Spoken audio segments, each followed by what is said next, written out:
Well, guys, I did it again. You won't believe it.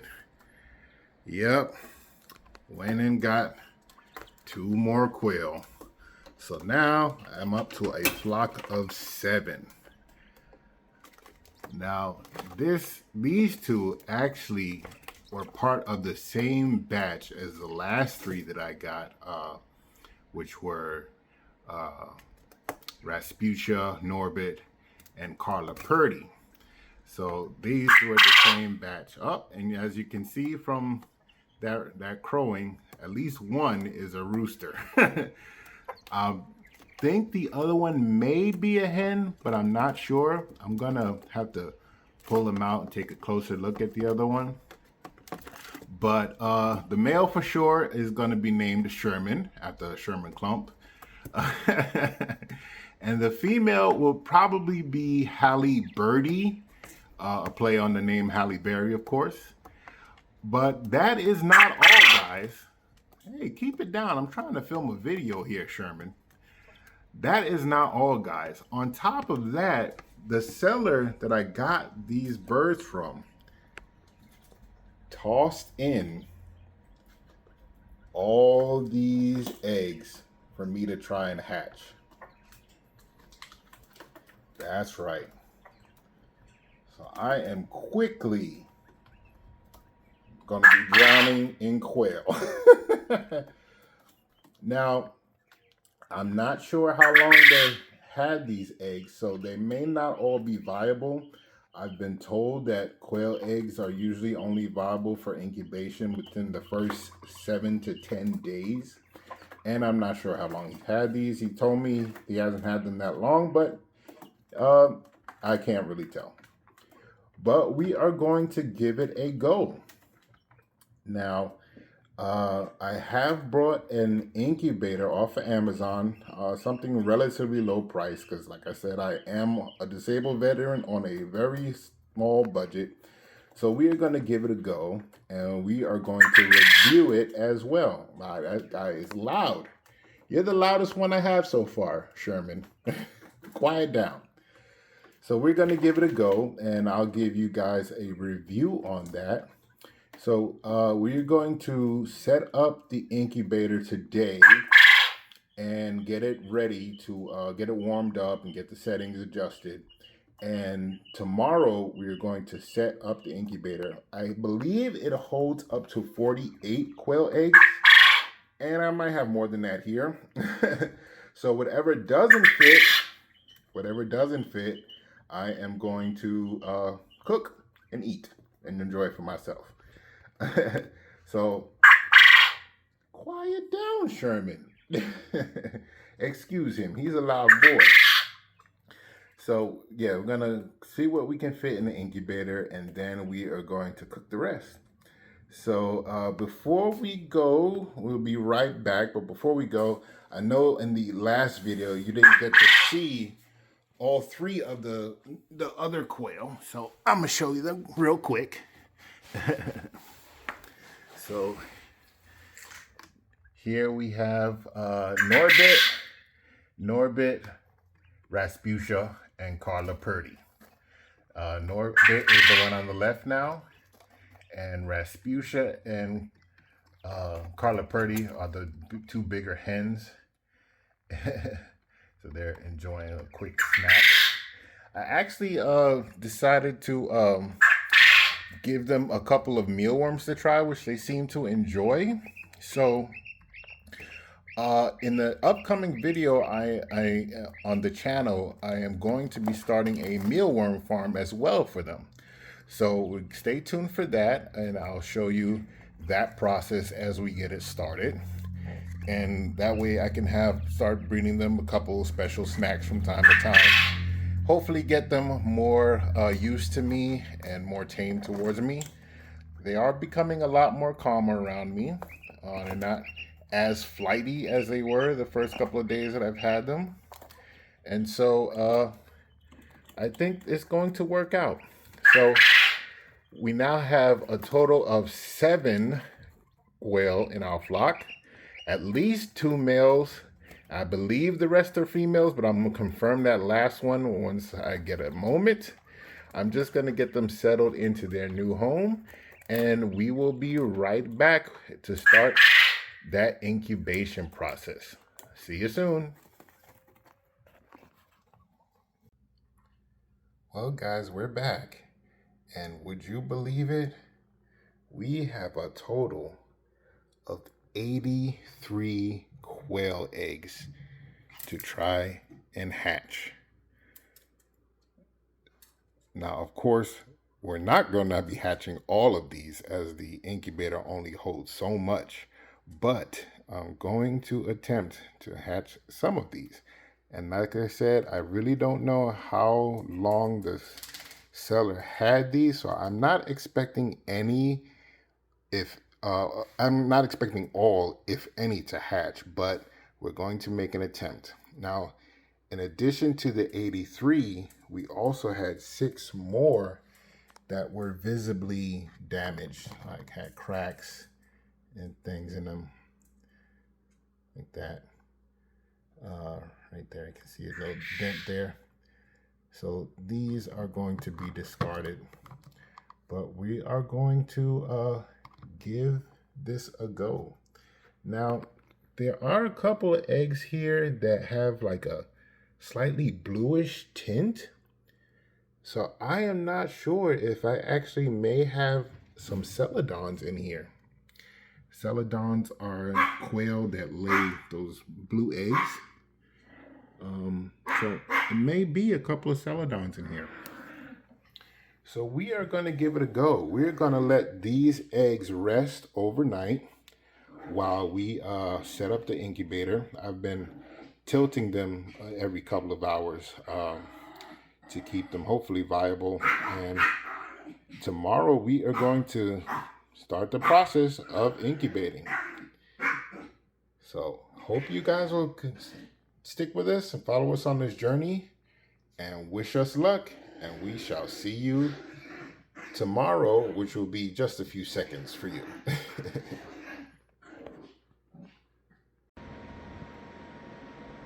Okay guys, we are back, and I'm going to introduce our incubator that we're going to give a try for hatching our first batch of quail eggs.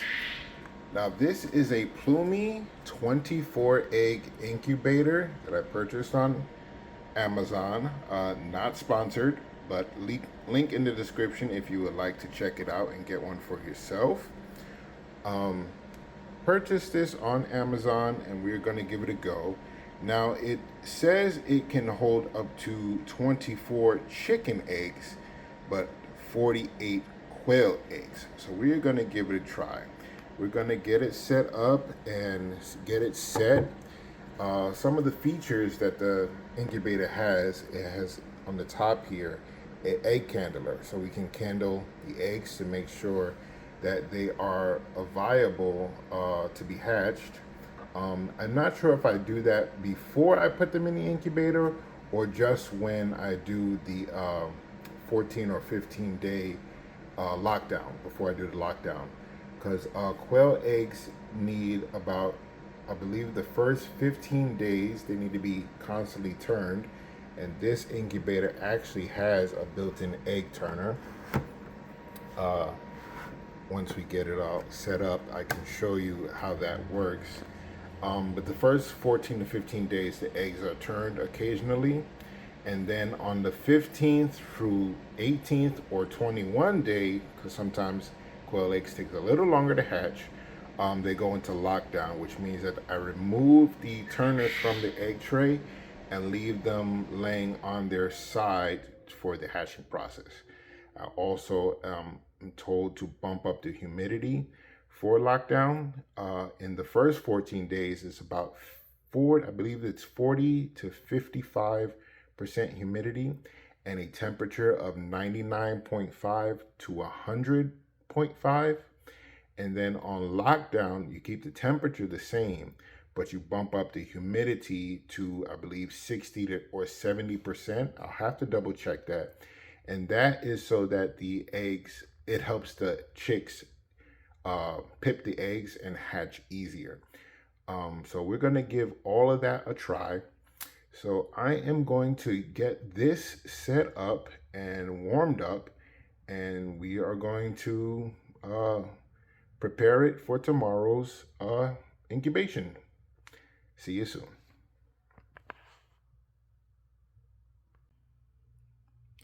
So inside the Ploomi Incubator, we have the following components. We have 2 water bottles for adding the water to the incubator. We have the rail holders and the turning dial that actually turns the rails to turn the eggs. We have the basin here, the base, with a graded bottom surface to give the chicks traction when they hatch, to help them get their legs. But we're also going to add some blue shop towels when the time comes to help them get that traction, so we don't get splay legs. It's when the chicks basically have their legs all spread out and they can't stand. We don't want that. Under that basin, we have the water troughs. We have one here on the left and the second one on the right.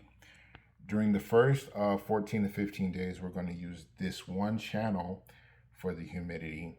But when we go into lockdown, we're going to fill up the second water bottle to fill up the second channel here and bump up the humidity to the appropriate level to help the chicks hatch. In addition to that, we have the power cord. We have the turning rails, and these are the actual rails that you set the eggs in, and they turn the eggs for you every so often. And then we have the rail holder. So we are going to get all of this assembled and get it warmed up, fired up, and make sure that it is working so that we can start hatching our quail eggs for the first time. I'll be right back.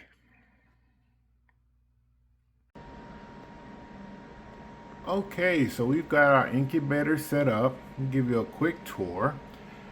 Like I said, here we have the water bottles for adding water for the humidifier. And I thought that these little things here were for the egg turner rails, but apparently these are caps for the water bottle that you basically screw on top before flipping the water bottle into the channel. I actually did not realize it. And when I was filling up this water bottle to put it in, I made quite the mess because all the water spilled all over the place. But I discovered that that is actually what those are for, so I won't be making that mistake again. Here we have the egg frame and egg rails, and these can be adjusted using the teeth for different size eggs. So basically, once I start putting the eggs in, I can adjust the spacing based on the size of the eggs that I have. In this case, we're doing quail eggs. Right here is a channel where the egg turner arm goes into, and when it comes time to turn the eggs, it basically moves this back and forth to basically turn the eggs. So we are going to get this thing set up. Let me show you the underside of this incubator. See this arm here? That actually goes into the channel, and that is what will be turning the eggs. And here we have the fan, and I believe that metal thing here is a temperature sensor or humidity sensor to basically make sure that we are at the right temperature and humidity. And on top here we have our display with the quick menu buttons, set button, basically long press. It says for 3 seconds to test the egg turning function, which is what we're going to do. To restore factory settings, please press and hold both the plus and minus buttons simultaneously for 3 seconds, because this actually has a countdown timer, I believe, that shows you what day the stage that the eggs are in, and then once it's done, you can reset it and it'll start back at day 0, day 1. And here is the button for the candler to test the candle, to candle the eggs and see if they're viable, which we will also be doing. If not before we put the eggs in, definitely before we go into lockdown. And at the very top is the power plug slot. So let's get this thing powered up and turned on, and let's test it out.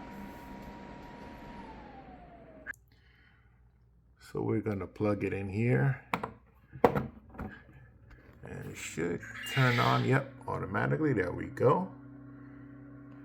So let's take a closer look at this display here.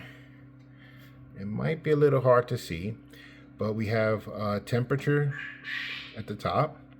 Day, you see, says day 1, and it'll count as the days progress. And the next to the right, there's a little spinning egg signal. That is for the turning of the eggs. It's scheduled to turn the eggs every 120 minutes, I believe. And then on top of that is the humidity setting. So right now it is at 74 degrees Fahrenheit with a humidity that is climbing to 64% and climbing. So let's give the egg turner a quick test to make sure that works. So it says long press for 3 seconds, and let's see if it works out.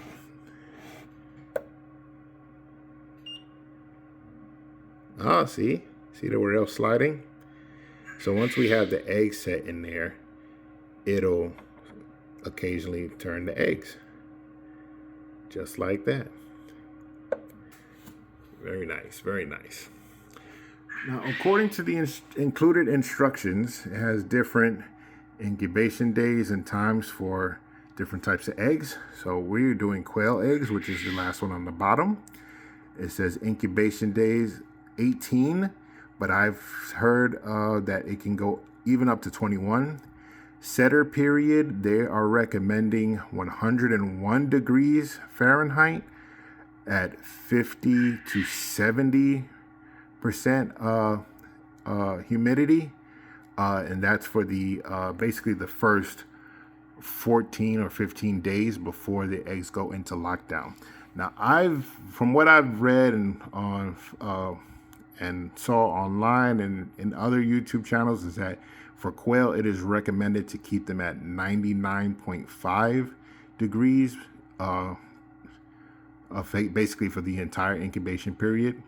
That 50 to 70% humidity does sound about right. And then for the hatcher period, the last days, once the eggs go into lockdown, they are recommending 100 degrees Fahrenheit at a humidity of 65 to 85. And it gives some different egg weights here on the side. Now we're going to go with what I've been told online. It might be different because of this incubator, but I'm going to rather be safe than sorry. So we're going to set our incubator to 99.5 at 50% humidity and let it heat up overnight and make sure that the temperature stabilizes. And tomorrow we are going to set our eggs for day 1. So stay tuned for that.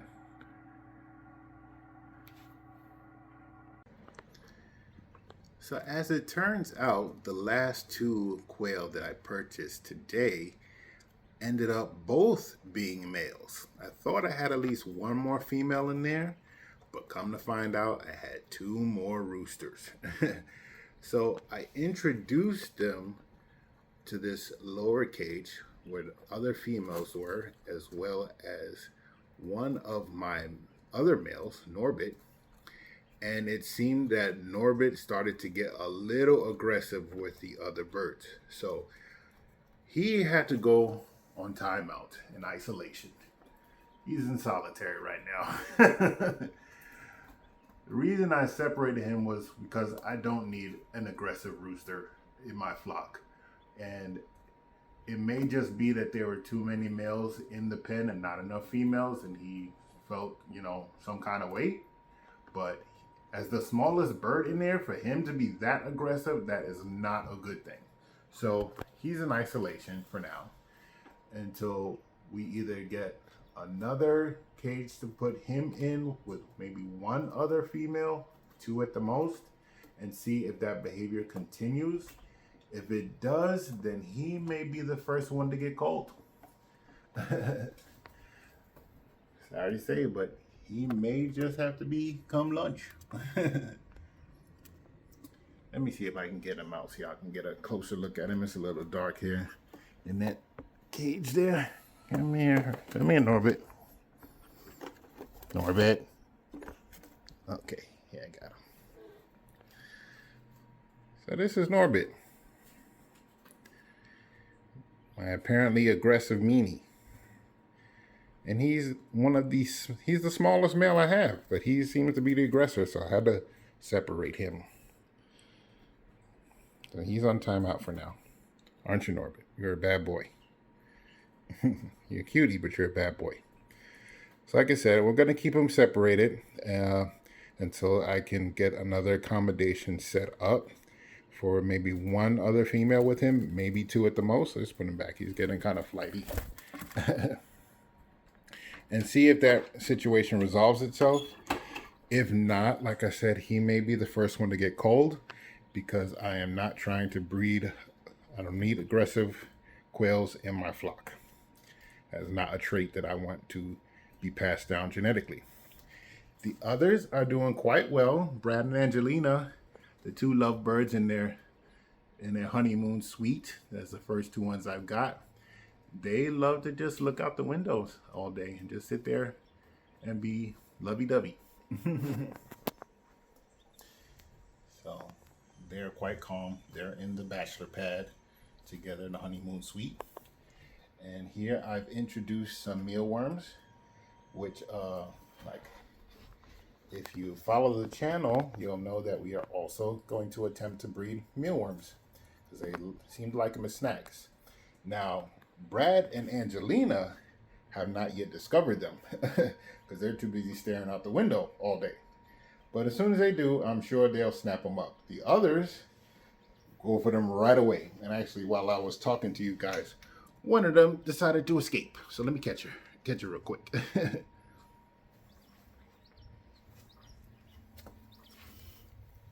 Come here. Oh, okay, calm down.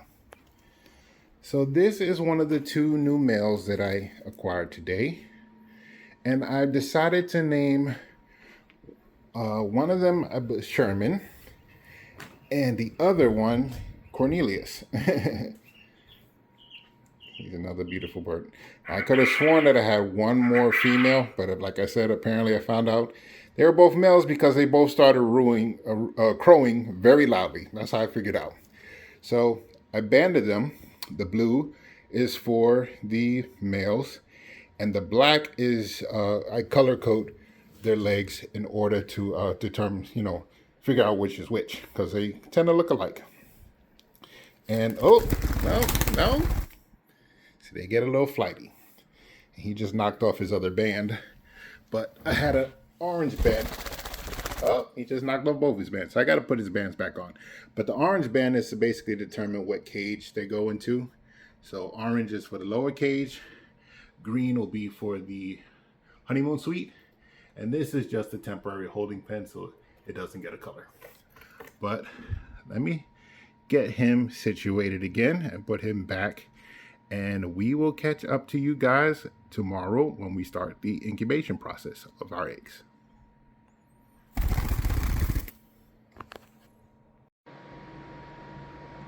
Okay guys, it's been 24 hours and we have seen that our incubator has been holding temperature at 99.5. One thing I did want to note is right now the humidity is reading 55, but for the first few hours it was reading high at 70, which would be too high for the first 14 to 15 days of incubation. So on the side here, there are these two little vent knobs. And what I did was I opened them up all the way, and that dropped the humidity down to 55, which is where it is now, which is right around perfect for where we want the first 14 days of incubation to be.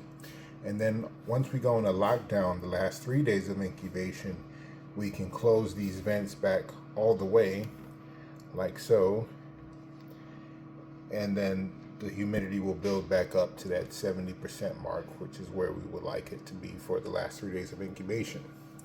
So let's get this thing opened up and get our eggs put in so we can start this process, and we will reset the machine for the day counter to reset at 0. Okay, be right back.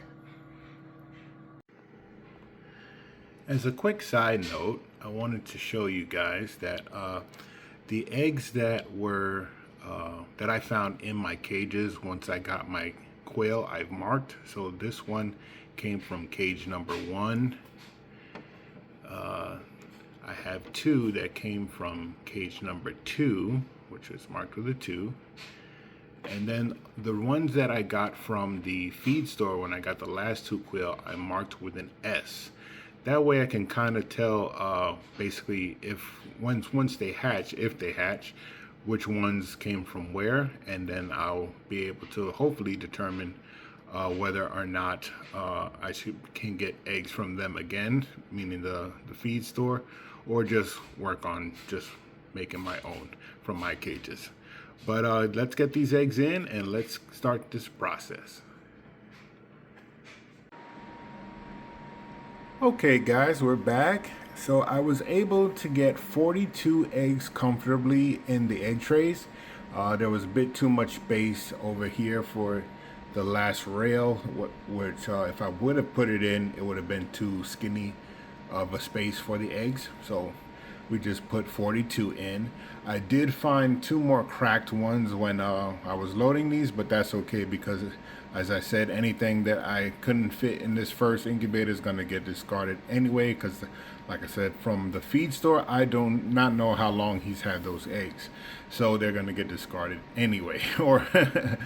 But yeah, so we got 42 in here. So, and I've also topped off the water just in case we need more water during the first few days of incubation.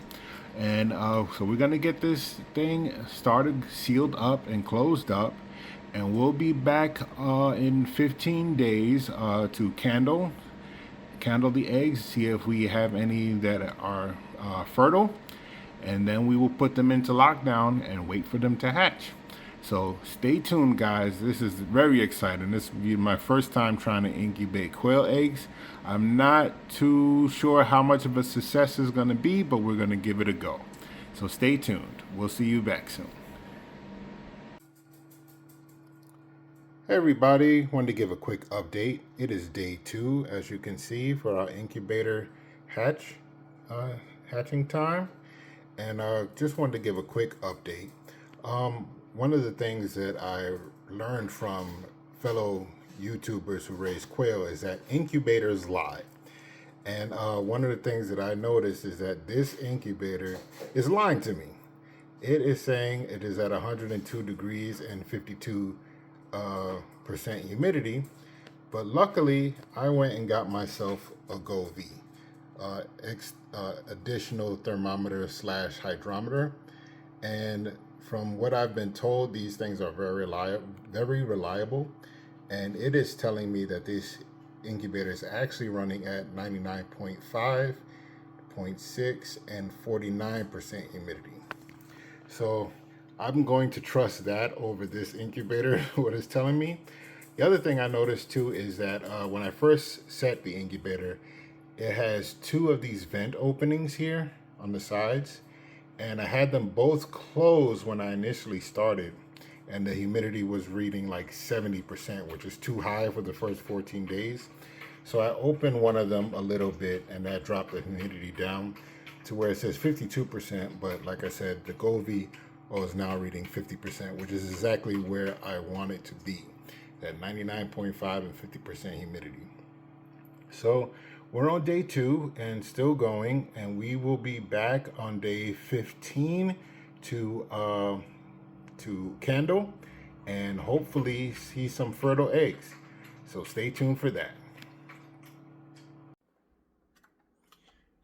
Here are my 2 lovebirds, Norbit and Rasputia. I think he's more of a cuddler than a lover, because I don't think I'm getting eggs from this pair right here. I'm gonna wait a couple weeks, see what happens. But if not, Norbert, you may be losing your roommate to either Sherman or Cornelius, who is the very aggressive lover. We shall see what happens. Stay tuned.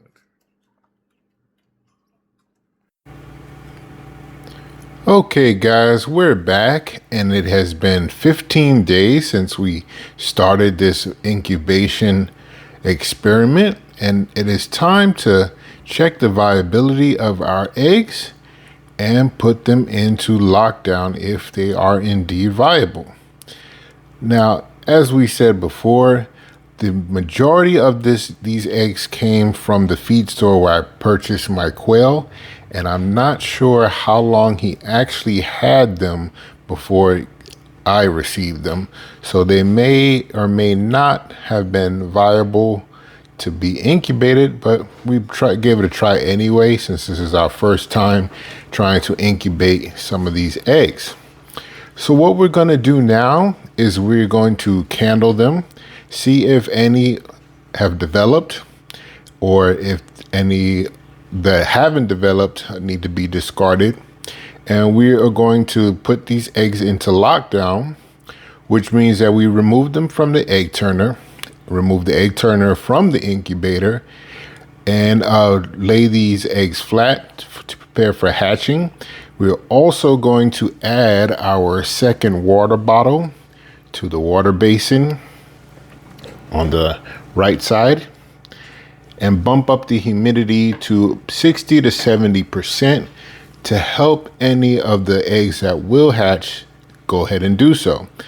We want to try to make it as easy as possible for the chicks to get out of their shells. Now, in case you guys missed it, we did have to add a second thermometer / hydrometer because our incubator was lying to us about the temperature and the humidity. As you can see, the incubator is reading 104 at 54% humidity, but in actuality, I trust the Govee a lot better, which is more accurate, and is reading currently 99.8.9 and 51% humidity. So I've been basing my settings off the Govee and not the incubator itself. So I'm hopeful that we got everything right for these last 15 days so that the eggs can develop and start hatching by day 18 to 21. Now, these two vents here on the side were to release some of the humidity as well as carbon when the eggs start hatching, because the chicks will be breathing. So we're going to make sure that they don't die of carbon monoxide. So we're going to leave the vents open at that point to control the humidity as well as the carbon release, so that the chicks don't suffocate. Now, the last thing we're going to do before we open the incubator is I wanted to discuss the candler that the incubator has. Now, it has a built-in candler on top for us to check the eggs development, but just in case it is not very good, I have purchased an Incu-Bright secondary calendar, not sponsored, but a link in the description if you would like to get one. And this is the recommended candler that other quail farmers have used to candle their eggs. So we're gonna try both. We're gonna give the built-in candler a try, but if it doesn't perform the way we like, we have this as a backup to check our eggs. So we'll be back in a brief moment. I want to get everything set up because once I open this incubator to start candling the eggs, I have to be relatively quick because I don't want the temperature of the eggs to drop for too long. So we're going to quickly candle them. We're going to remove any ones that have not been developed, and we are going to put the ones, if any, that are developed into lockdown. Now, when on one last note, it may be too bright in here for the eggs to be candles, so I may have to wait until dark, but we're going to give it a try anyway. I'm going to turn off this lamp here to hopefully give us a little bit of darkness, and we're going to check our eggs. So bear with me, we'll be right back.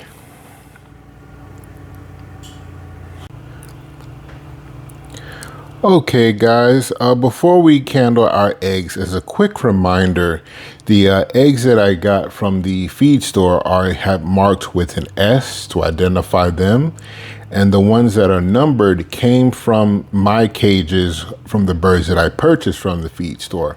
So I know that they were definitely within the viability stage. So I'm very hopeful that those were developed. But the ones that we got from the feed store, as a backup, I wanted to have some of my own eggs in there. So we're going to get this part started.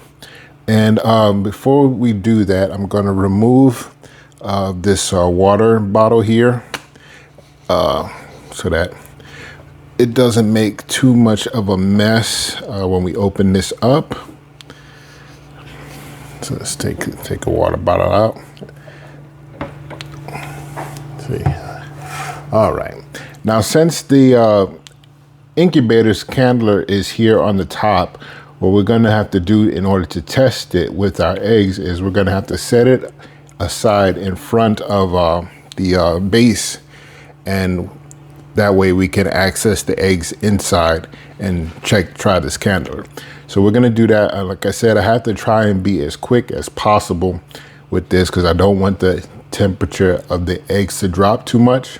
So what I'm going to do is I'm going to just try a few eggs to begin with to show you how each candler works. Then I'm going to go out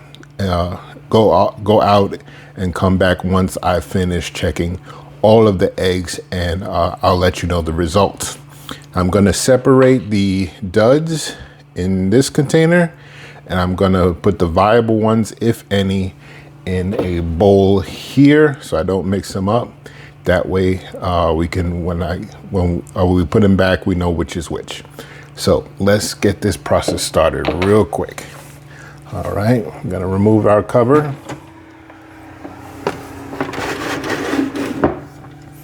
All right, let me adjust this camera. Okay. I'm going to try to get in close so that you guys can see what I'm doing. I may have to go handheld. Sorry about that, lost connection. So I may have to go handheld with this.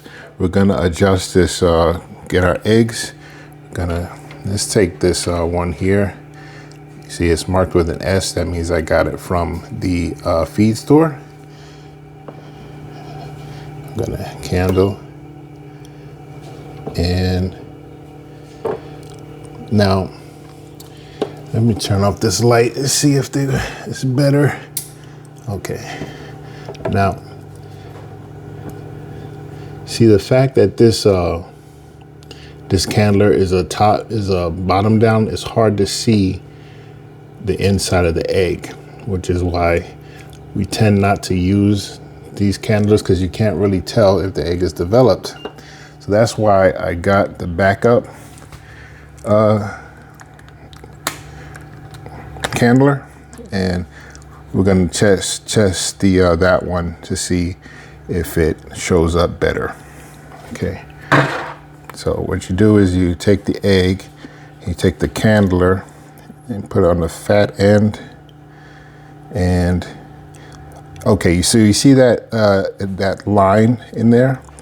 The egg sac that's the air sac on the top of the egg, and that defining line tells us that this egg has developed. So it is good, and we can set it down into lockdown for hatching. So that's one good egg. Now let's try one of the ones that my hens laid. If I can find one real quick.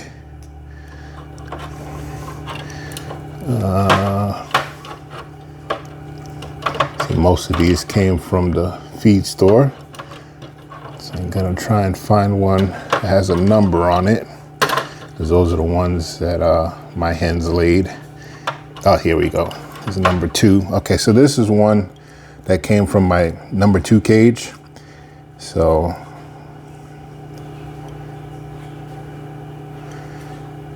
okay, so I see. Yeah, we got the air sac there at the top,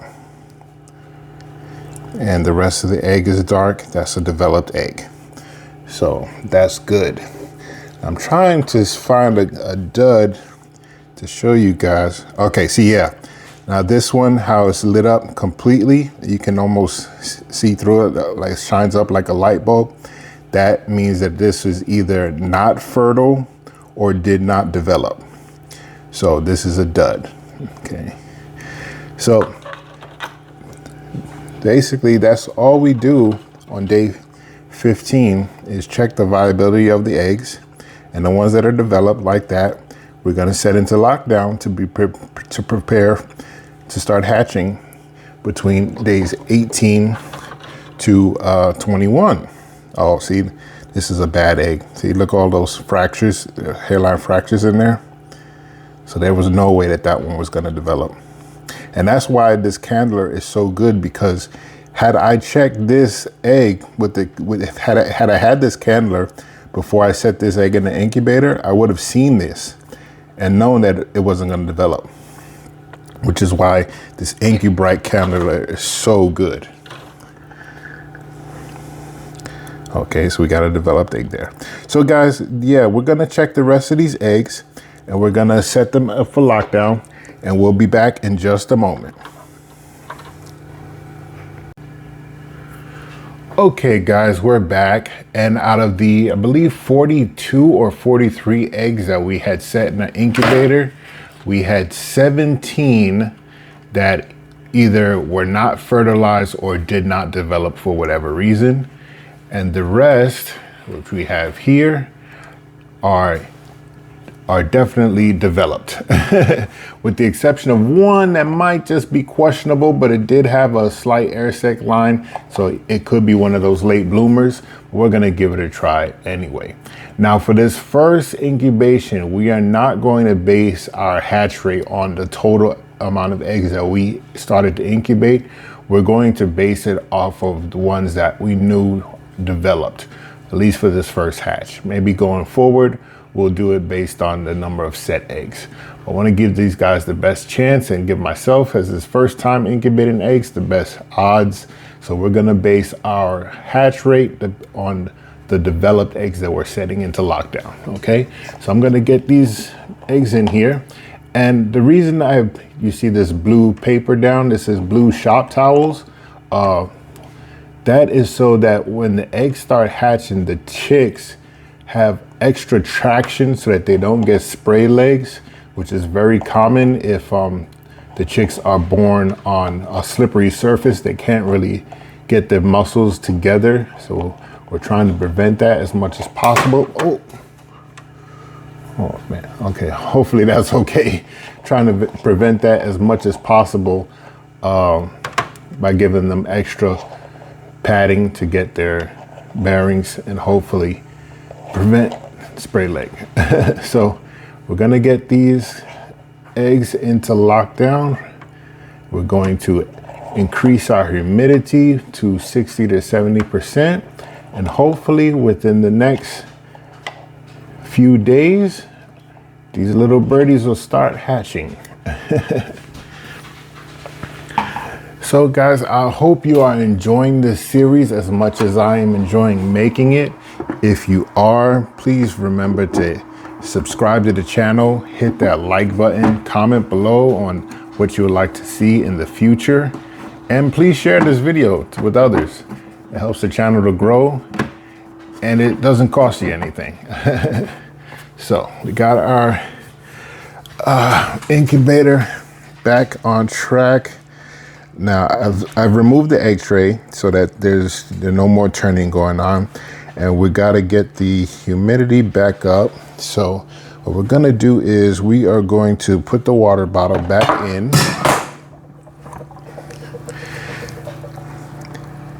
And we're going to add our second water bottle here to bump up the humidity. And we're gonna make sure that our hydrometer, our Govee, is giving us the most accurate reading. Make sure we're getting back up to temperature and humidity. And we're gonna see you guys in 18 to 21 days. And hopefully we have some baby chicks running around. So stay tuned, we'll be back. Hey guys, Big Terry here, and we're back. It's day 17, technically going in towards day 18 this afternoon, and it is July 9th, 2026, and I came home to a pleasant surprise after work. We have our first hatchling. The very first chick of our new flock is here.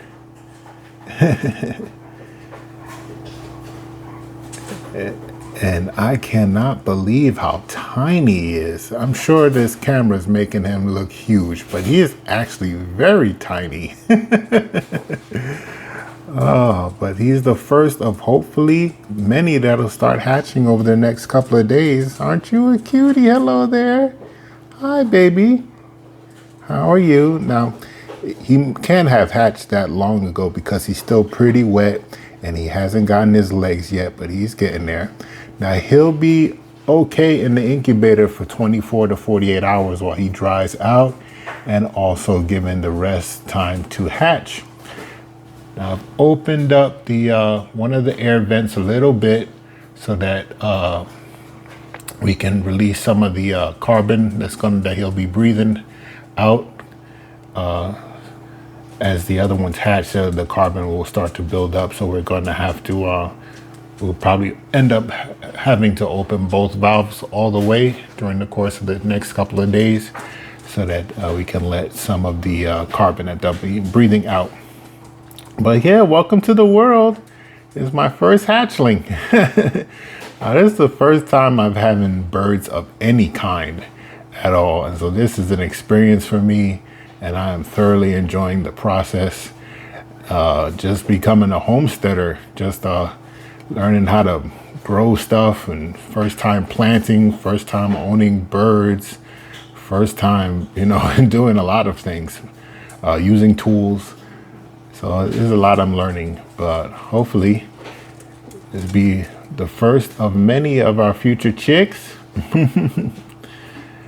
So you guys got to help me think of a name for the first one. I'm probably not going to be able to tell them apart once the other ones start hatching. But yeah, the first of a few chicks. So yeah, so it's day 17 going into day 18. And hopefully the rest will start hatching between now and day 21 or so. We're going to give this guy 24 to 48 hours to hopefully dry off a bit and get his legs from under him. And then we'll move him and any other hatchlings in that time to our brooder, which we still have to set up. So I'll be back hopefully within a few more chicks hatching, and we'll start to get the brooder set up, and I'll let you guys see that, how we do that as well. So stay tuned. It's an exciting time for Golden Oaks Quail Hatchery. Aren't you a cutie?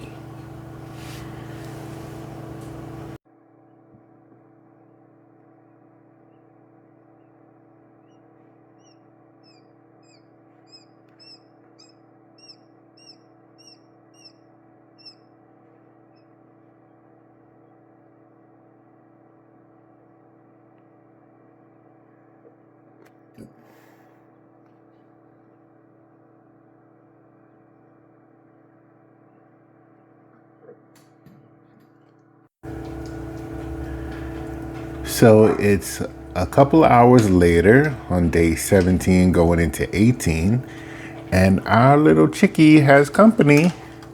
That's right, we had a second one pop in the last few hours. Looking good.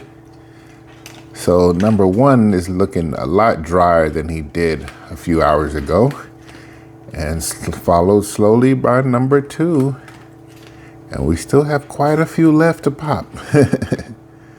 So we're gonna check back in a few more hours and see how they're doing. But we got two little chickies. Our little one is not alone anymore.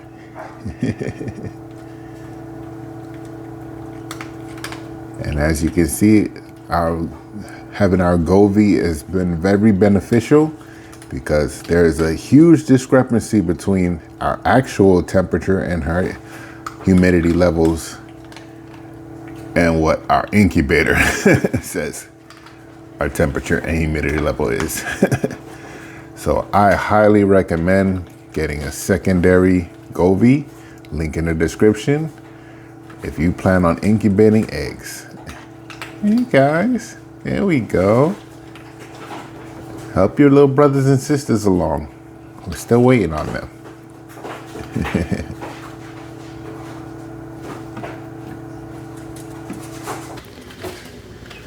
Okay guys, we're back, and the plan is for us to build a brooder.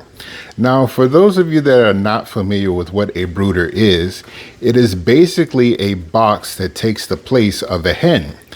As quails tend to be absentee parents, they will just drop their eggs anywhere and leave them to their own devices. They will rarely sit on them or watch over them. So we're forced to create our own brooder boxes to take care of our chicks for the first few weeks of their lives.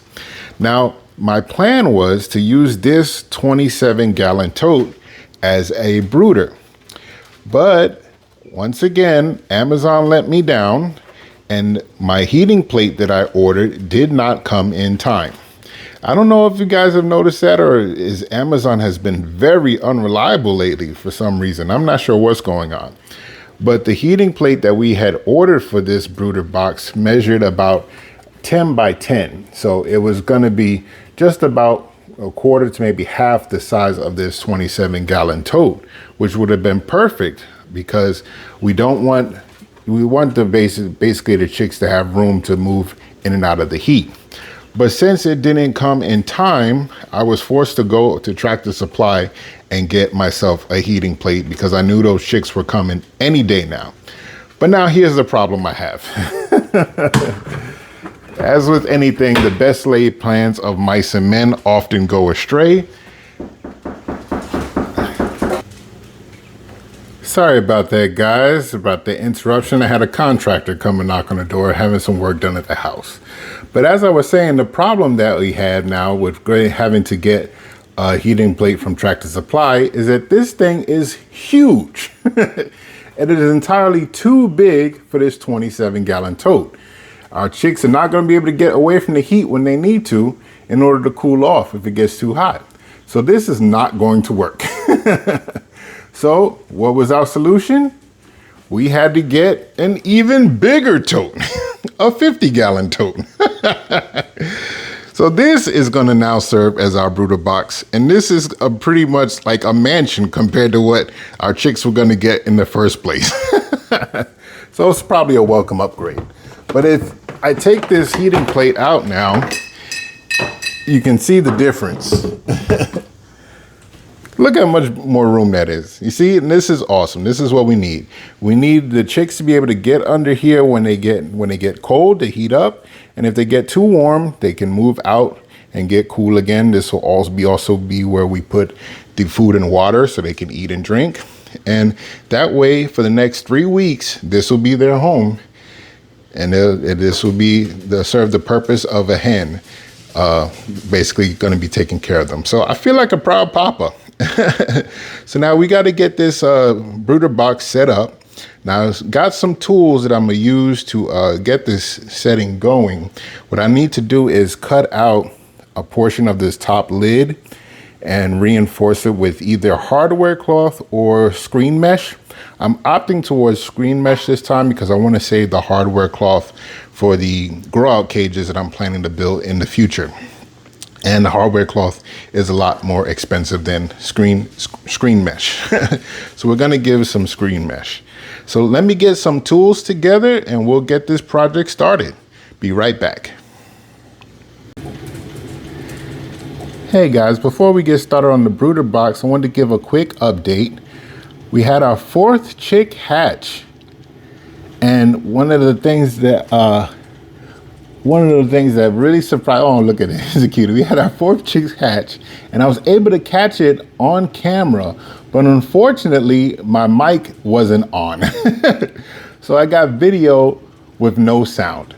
So as I'm still trying to learn how to edit and stuff like that, I'm going to try to do it as a voiceover so that you guys can still see that egg hatching, because it was awesome to view, and it made me feel a little like John Hammond in Jurassic Park when they're hatching the raptor out of the egg.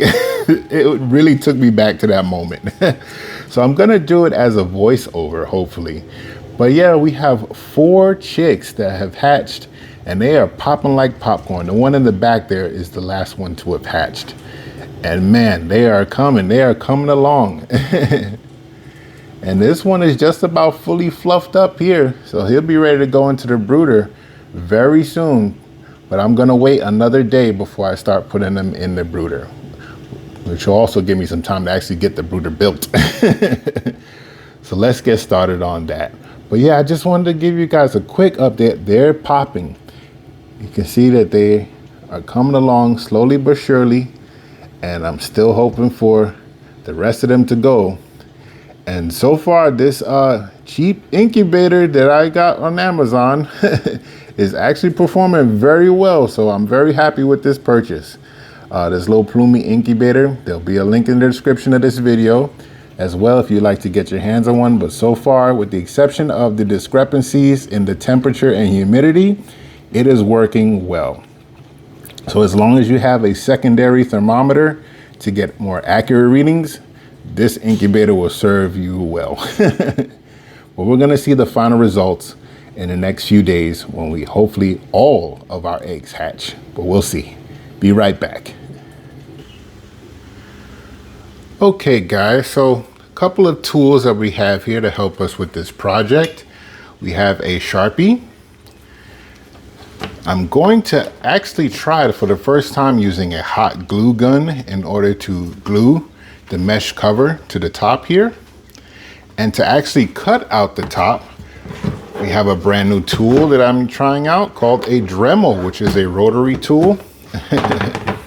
So I'm slowly learning tools as we go with this project here. So we're gonna use this Dremel here in order to cut out the top with using these cutting discs in order to cut out the ventilation holes. And then we're going to glue some screen mesh, which I have here, to the top for ventilation. And this was a lot cheaper than the hardware cloth, and it'll serve the same purpose, basically just in order to keep the chicks inside the brooder, because as they get older, they'll be able to jump, and I don't want them jumping out when I'm not home. So this will help to keep them inside and protected while I'm away, while they grow. So we're gonna get this project started. The first thing we're gonna do is trace an outline to cut our opening in the top of our brooder box. So I think we're gonna start right here on this line here, right inside, and we're gonna go all the way across and come right around here.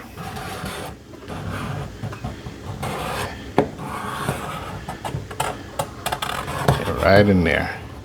And that'll be our outline. So once we get this cut out, then we can hot glue the screen mesh here, right along the edge here. Just make sure I measure enough to go around this outer perimeter that we just created. We'll hot glue it down, and then we'll probably also secure it with some duct tape as well.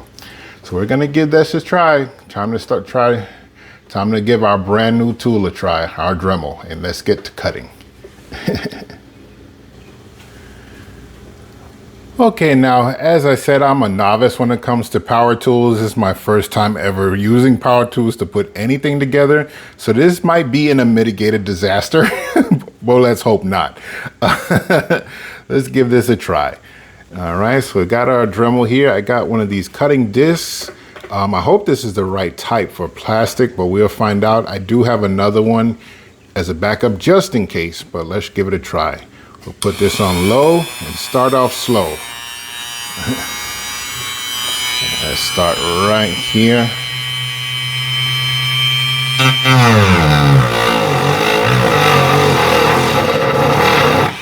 Okay, let's try ramping up the RPMs a little bit.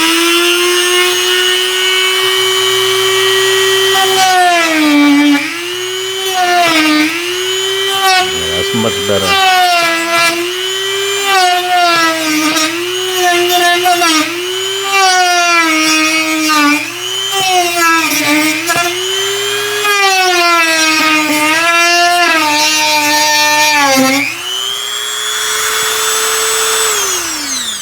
All right, so that is working quite well.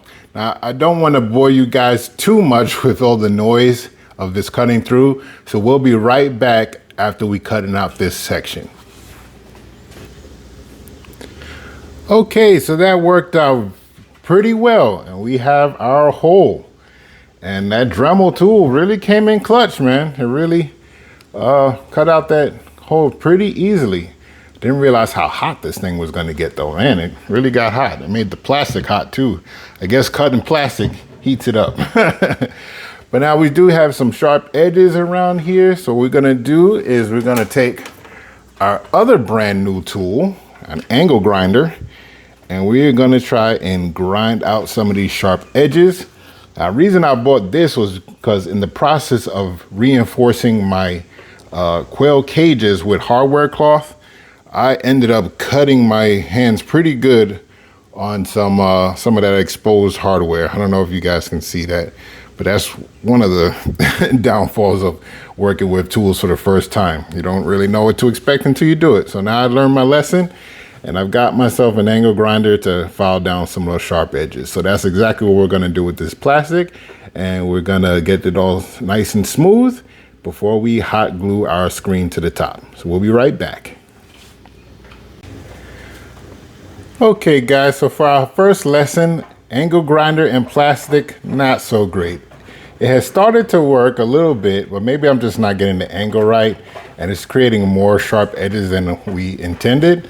So I think maybe the angle grinder is good for possibly like metal, but for sanding down plastic, it's probably not gonna be worth it trying to do it. So what we're gonna do is we're gonna hot glue our mesh to the top, and then we'll probably just put some duct tape on both sides, inside and out, just to cover up the sharp edges. So let's get our hot glue gun started, and we'll give that new tool a try. Okay guys, we're back and we're ready to hot glue, or attempt to hot glue, our mesh to the top of the brooder box. So what I'm gonna do is I'm gonna take this screen mesh, and I'm gonna generally just lay it across the top and roll it out some, so it drapes over. And what we're gonna do is we're gonna start in this corner here, the top corner here, and we're slowly going to glue as straight as we can the screen mesh to this plastic. So I'm gonna try to line it up as best I can, leaving about a 1/4 inch between the top of the screen mesh and the top of the brooder box case. So let's get our glue gun here. This is my first time working with glue, hot glue, so let's see how this goes.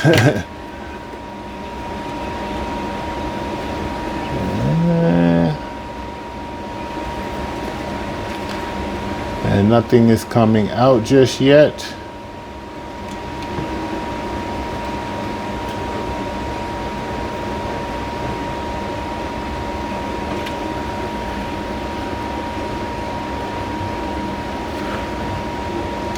Oh, there we go.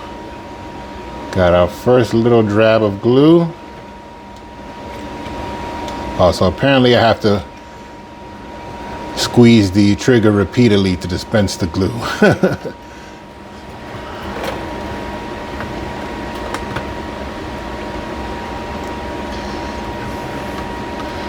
Okay, so let's do a couple of along the top here.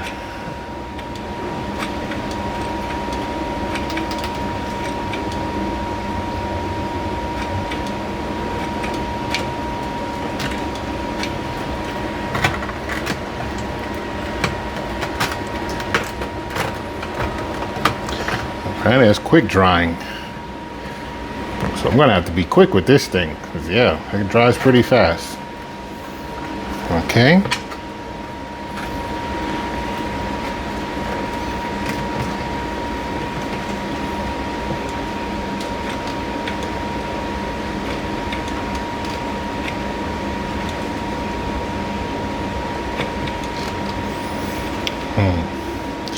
And this is not working out the way we intended it to. It's not dispensing glue.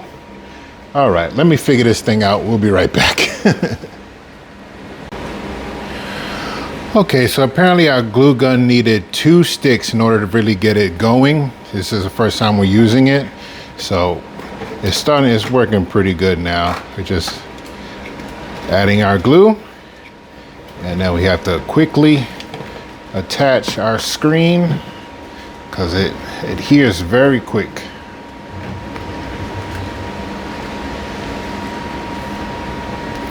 All right, and that's pretty much it. So what we're gonna do is we're gonna go around the entire outer perimeter and hot glue it. And once we are done, we're gonna trim off the excess and glue that far side. And then we are going to secure it with duct tape and clean this thing up, and it'll be ready for our chicks. Be right back. Okay guys, so our brooder box is finished. We have the screen mesh up top, and I've lined the outer edge with duct tape both on the outside and on the inside to block any of those sharp edges. Yeah, so you can see duct tape. And now it's time to set up the inside of our brooder to welcome our chicks. Now the first thing we're gonna do is we're going to take our top off. So we have access to the inside. And we're gonna lay down some blue shop towels, the same towels that we put inside the incubator, so that the chicks have traction as they're getting their bearings. And also to prevent splay legs like we discussed previously. So yeah, we're gonna lay down our blue towel as a base.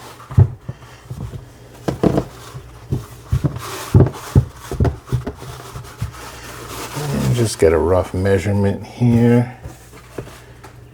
Yeah, it's about right.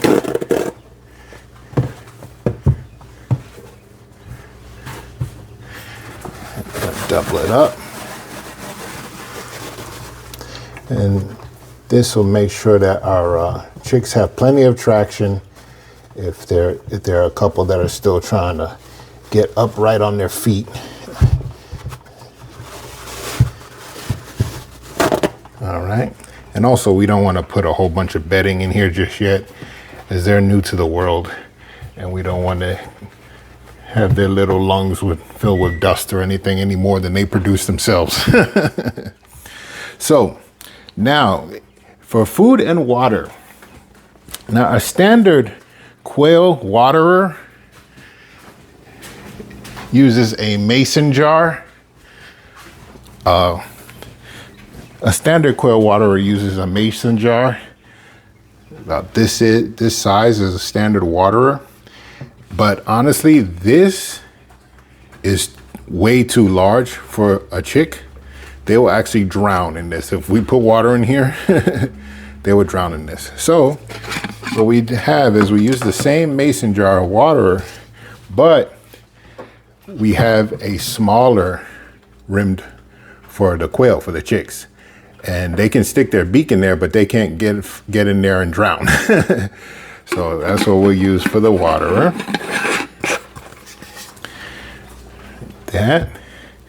And we can use this for the dry food. So we can put some dry food in here for them until they are big enough for the full size feeder.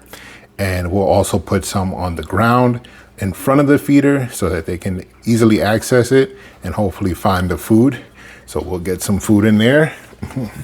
And the last thing that we need is our heating plate.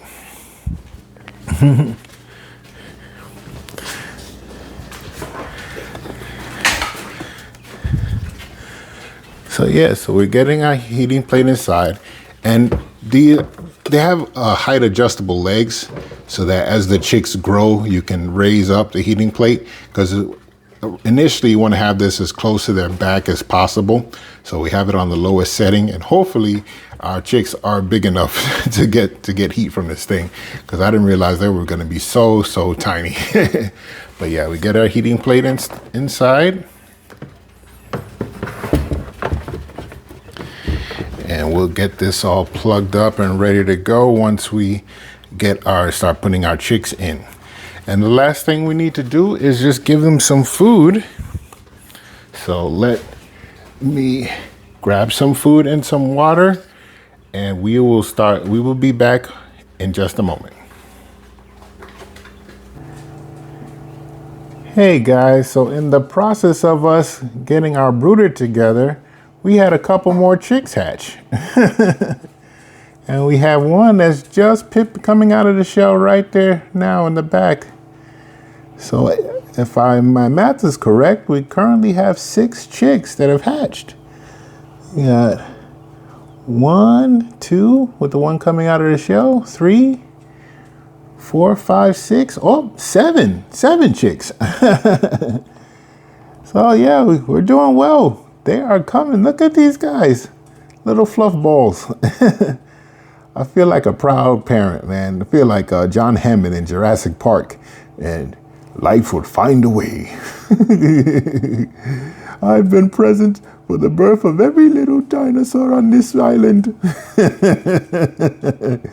Man, this drink takes me back. Yeah, we got a chick hatching as we speak. Yeah. So I caught another one hatching earlier, but my sound wasn't on. So this time it's nice to actually know that the sound is working and I can catch this chick hatching live, man. Oh, this is so exciting. Life is amazing. Truly, truly amazing. So I cannot wait to get these guys out of here and into the brooder we've set up. But I'm going to give them the rest of today, and then tomorrow morning we are going to see how many of them have fluffed up, and we'll put those in the brooder. And if anyone's left that hasn't hatched yet or is still a little bit wet, we will keep them in the incubator a little longer. All right, but yeah, it just crossed over into day 18. Officially with the incubator anyway. And normally Caturnus quail hatch between day 18 and like 21 or 22. And these guys are a little bit early. They hatched basically on day 17. Yeah, he coming out. Come on out. Come on, little guy, you can do it. Yeah, he's almost completely out of that shell. Welcome to the world. Welcome to the covey, which is what you call a flock of quails, a covey. Yeah, so yeah, this incubator is definitely working. It's doing its job, even though the settings are way off for temperature and humidity, which is why I am so glad we got this Govee, because it gave us a more accurate temperature and reading. And because of that, I know that made the difference between us hatching these chicks and possibly messing up our first hatch. But as the fellow quail YouTubers have said in their past, and I believe them, incubators lie. So you definitely want to get a secondary thermometer and hygrometer if you're gonna hatch chicks. Come on, little guy, he's out. Yes, you are. You're out. Welcome. Welcome. It's time for you to meet your brothers and sisters. So I'm not sure what the makeup is gonna be for this brood because they're not feather sexable for a few weeks. I think maybe week 5 or 6 is when we can tell the males from the females, and we'll know for sure which ones are males once they start crowing. So, but in the meantime, we just have to hope that we got a good mix of both male and female roosters and hens. And they are so cute. They're so adorable. Little fluff balls. Yeah, he's helping. He's helping them out. He said, oh, I'm coming. I'll give you a hand. So it is true that once a few of them start hatching and they start making noises, it encourages the other ones to pop, because they've literally within like 30 to 40 minutes of each other, they've been hatching. So they hear their brothers and sisters out in the world, and it encourages them to come out of their shells. He's out. Look at you. And already he's got a buddy. Already you got a buddy. You are not alone. So this is very, very exciting. Oh man. All right, guys, so we're gonna leave these guys alone to get fluffed up and warmed up, and we'll check on them again tomorrow. And by that time, we'll have our brooder completely set up and heated up and warmed and ready to go for these guys to start their growing process, get them some food in them, and we'll take it from there. So until the morning, have a good day. We'll see you tomorrow.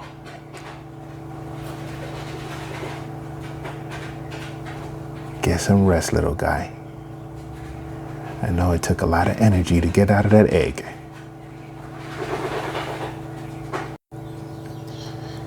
Hey guys, so I'm just about to head out to work, and I just noticed that one of my chicks here looks like it may be developing splay legs, which is what we're trying to prevent with the blue paper towels. As you can see, his leg is out to the side, and he can't seem to get up on it. See how it's stretched out like that?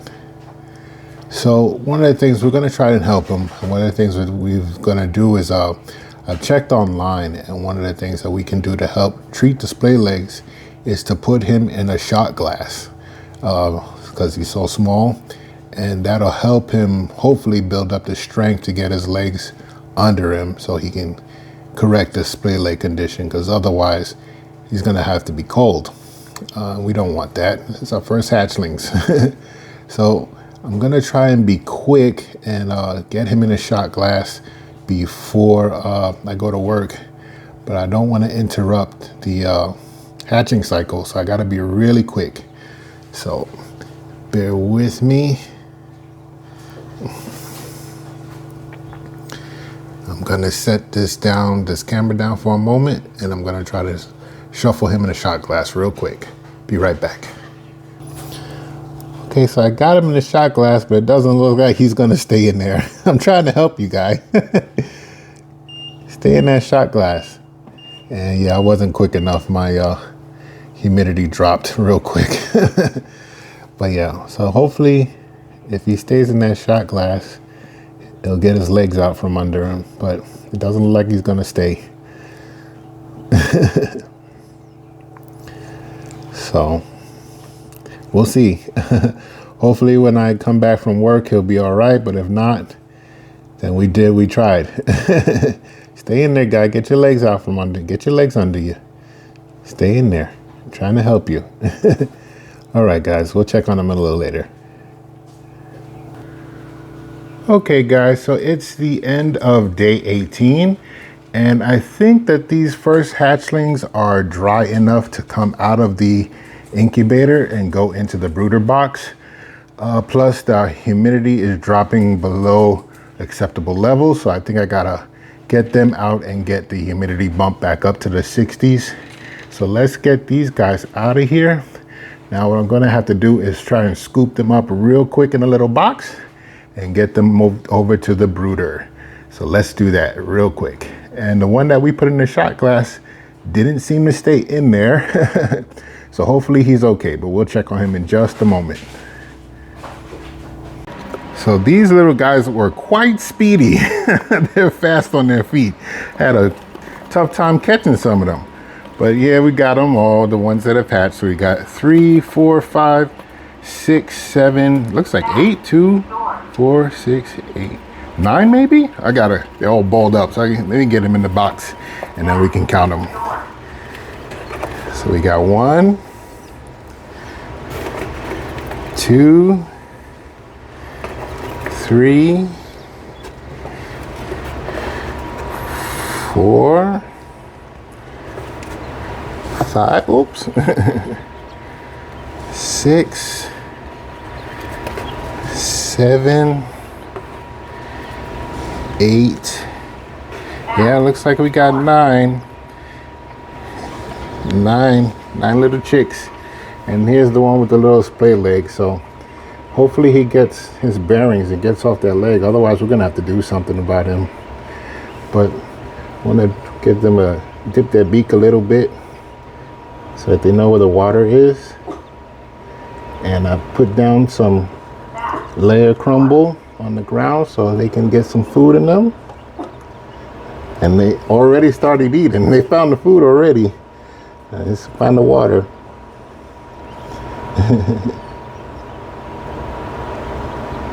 Okay. So just dip in their beak so that they know where the water is.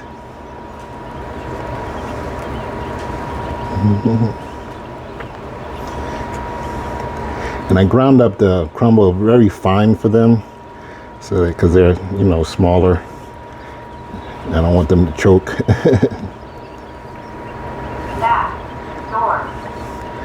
Come here, little splay leg guy. I'm gonna have to do something about you, but get some food in you. All right, so yeah, we got these guys settled in, and we're gonna let them get acclimated to their new brooder box, and we're gonna check back on them in a little while.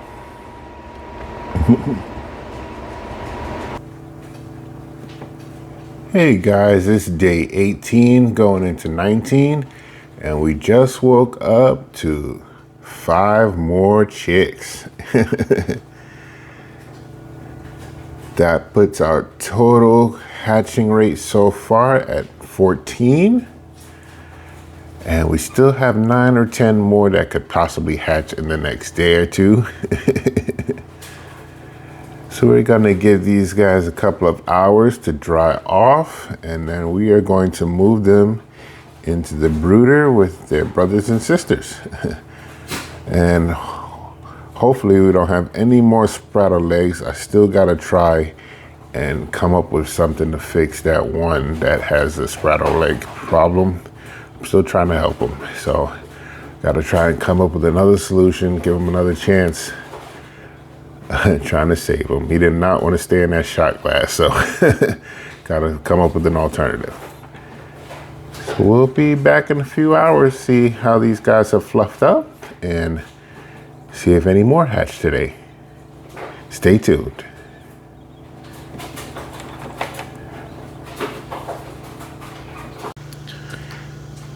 Okay guys, so we're gonna make one more attempt to fix our splayed leg quail chick using a couple of tools. One is some pain-free wrap, like the flexible bandage wrap, and some waterproof flexible tape. And we're basically going to use these 2 items to try and make a brace that keeps our quail chick's legs under him, so hopefully he can rebuild the muscles and tendons he'll need to stand up straight. And hopefully this will work, because if it doesn't, we'll have no choice but to cull him and basically put him out of his misery, because he will not be able to stand, move, or feed or water himself. So we're gonna give this one last go. let me go grab him and get this process started, and hopefully it helps. Be right back. Okay, so we got our little baby here. You guys can take a closer look at him. Such a cutie little fluff ball. And as you can see, he's still having that problem with his legs. So I'll put him down so you can see what we're talking about here. See how his legs are spread out to the side? So he's not going to be able to survive like that. So we're going to try and give him a little bandage and see if we can fix this issue. I got a little box here just in case I have to set him to the side while I adjust this bandage, but let's see if we can do this real quick. Come here, little guy, or girl, who knows. So I might have to trim this in half, make it a little thinner.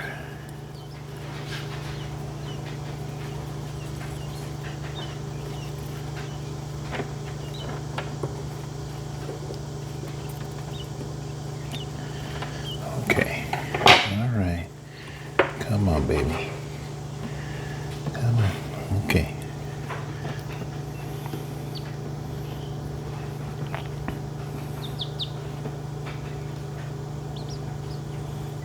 Come on, stay still, I'm trying to help you.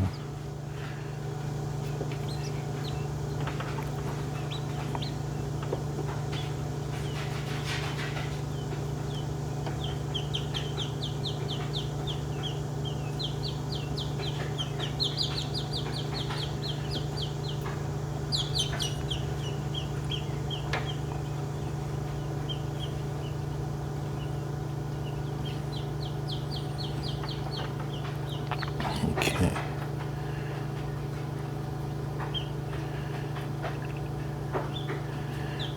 Got one side on. Let's try and get his other leg. Come here, baby. I'm trying to help you get your legs together. Oh, it came off. Okay. So this bandage wrap is not as adhesive as I would like it to be, but we're gonna give this another go. Come on, baby, I'm trying to help you. Stay still. Okay.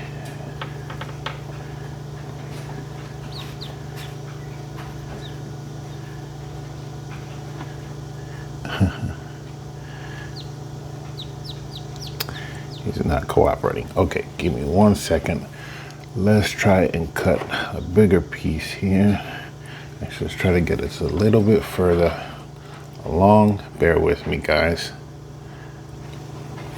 Come on.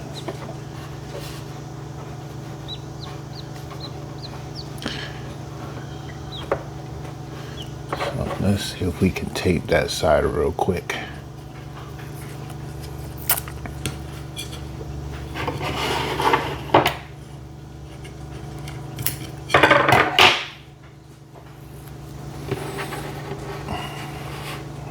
No, don't wiggle out.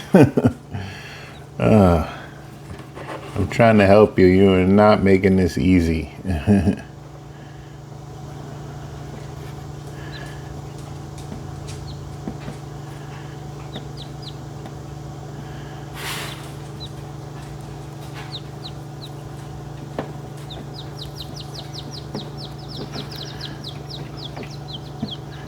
Your little brothers and sisters in the background are going crazy there.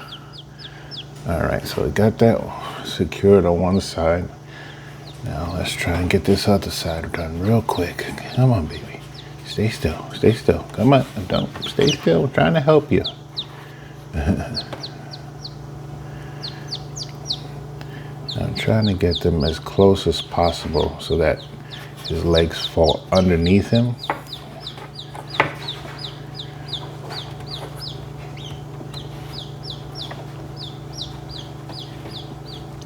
I think we got it there. Let's get this other piece of tape real quick.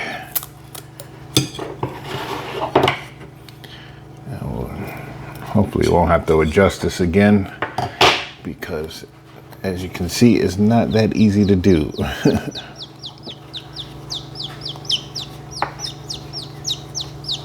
I know.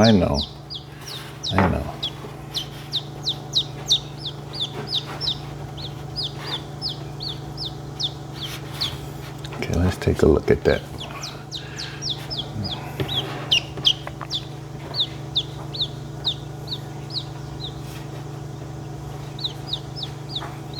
Okay, so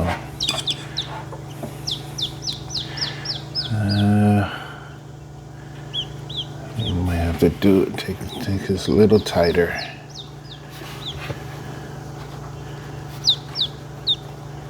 I'm sorry, baby. I'm trying to help you.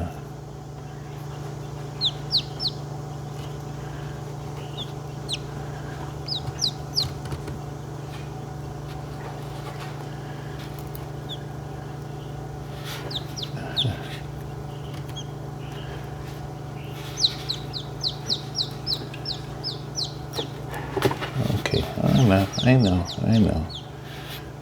know. Let's try this again. Come on, baby.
All right, hopefully that'll do.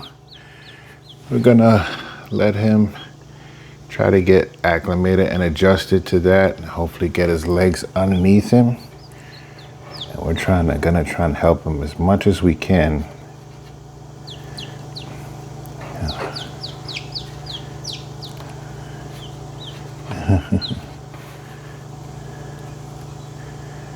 Trying to give him some muscle therapy, some PT.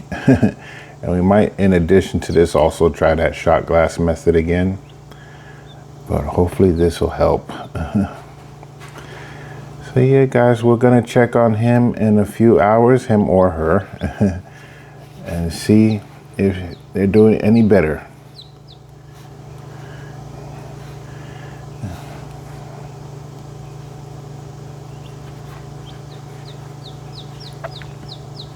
All right, we'll be back.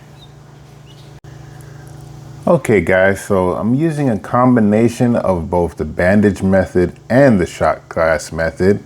I got a taller, narrower shot glass, so hopefully it'll work better, preventing him from jumping out and keeping the legs closer together under him so he can build those muscle and tendons, hopefully to strengthen those legs up and so he can stand upright.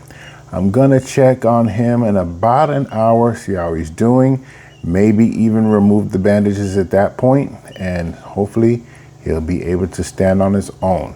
So we shall see. Wish us luck. We're trying to prevent him from being put out of his misery.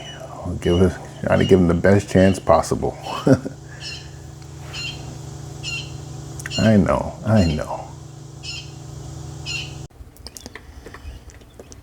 Okay guys, so it is July 13th, 2026, and I wanted to give you guys an update on our first hatch. So out of the 25 fertile eggs that we found to be developed, 21 of them hatched, which gives us, I believe, a 94% hatch rate. I'll double check that number in a moment. We had two deformities, two with splay legs. One of them recovered, the other did not. And we had one that had that was a very late hatch that needed to have assistance, that has a deformity in the neck, and it may or may not have to be culled. I'll try and show you guys that one real quick if I can.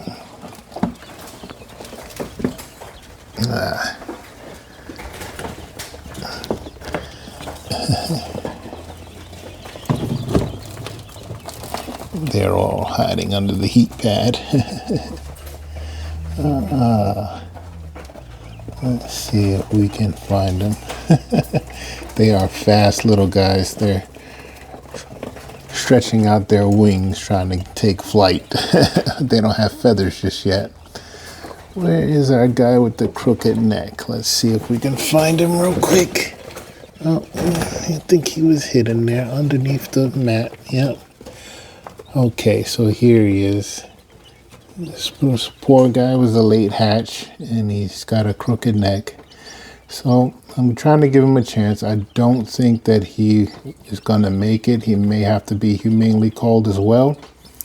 But other than that, we had a very successful hatch, I think, for our first incubation,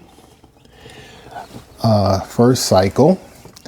So like I said, I had 25 that were fully developed out of the 42 egg set, and 21 were successfully hatched. Once again, we had two that had splay legs. One of them completely recovered, the other one did not.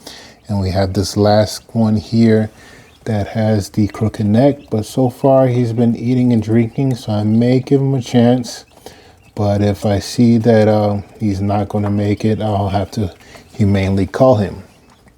So we are going to start a new cycle today. We are going to reset our incubator, but I wanted to give a review on it. So for a cheap, relatively priced incubator from Amazon, I have to say that I am very happy with it. For the most part, it worked. It performed admirably. The only things that I can say negatively about it is that I wish it had a more stable humidity control device. I wish we were able to directly control the humidity better. And I wish the temperature settings were accurate. But other than that, it did its job. It incubated the eggs successfully, and we had a successful hatch. So I'd have to recommend it. There'll be a link in the description the description of this video if you'd like to get one for yourself. Was the Ploomi 48 egg incubator, or 24 egg incubator. I believe it can hold up to 24 chicken eggs and then up to 48 quail eggs. As for our brooder, it's been working admirably. The only thing I can say about our brooder is that this Producer's Pride heating plate that I got from Tractor Supply, I cannot recommend it. I do not believe it provides adequate heat by itself for a chick brooder. Now, supposedly it has two settings here, one for brooder and heater. The heater being the higher voltage setting, and even on the high heat, it doesn't seem to be producing adequate amounts of heat. So what I've had to do was I've had to supplement the heat that the heating plate is providing by using a seedling mat that you guys use to warm seedlings. So between the two of them, there's enough heat now for the chicks in the brooder. But if I just had the heating plate by itself, it would not have been adequate in my opinion. So in case you guys are looking to maybe get a heating plate from Tractor Supply, I cannot recommend this particular brand of Producer's Pride alone. If it works well if you have a secondary heat source as well, but by itself I don't think it provides adequate enough heat. In terms of the crumble, I'm feeding the chicks the high protein poultry feed because they need high protein up until the egg laying stage, which we switch to. At that point, we will switch to a high calcium poultry feed for the egg production. But for now, I'm trying to get them as fat and plump as possible because these are going to be meat birds. And these chicks are for sale. I believe that the lighter brown ones here are the Celadon ones, the Celadon chicks. I could be wrong, but I believe so. I have two of them that are like this golden graham cracker color. I have one that is a more chocolatey brown, and then most of them are this color, the standard brown Coturnix. They're about 2 days old now, and they say so. I'm not sure how long it'll take them before they start receiving their feathers. Right now, they are just fluff balls, and they are as cute as can be. So yeah, these guys are doing quite well, and we are starting a new incubation cycle today. So I'll have another video with the results of that one coming up. And like I said, these guys are for sale. I'm selling them for $3 each. So if you're in the Maybank area and looking for some quail chicks, they are currently $3 for local pickup or local drop off. You can send me a comment in the description below, or you can email me. There'll be an email link in the description below. And if you're in the Maybank area and would like a quail chick, feel free to contact us. Their prices will go up over the next few weeks. So at the end of the first week, their price will go up by $1 each week up until they reach egg laying stage. All right. So until next time, guys, this is Big Terry with Golden Oaks Quail Company. And this little gang here is ready for the prime time. So until next time, we are signing off.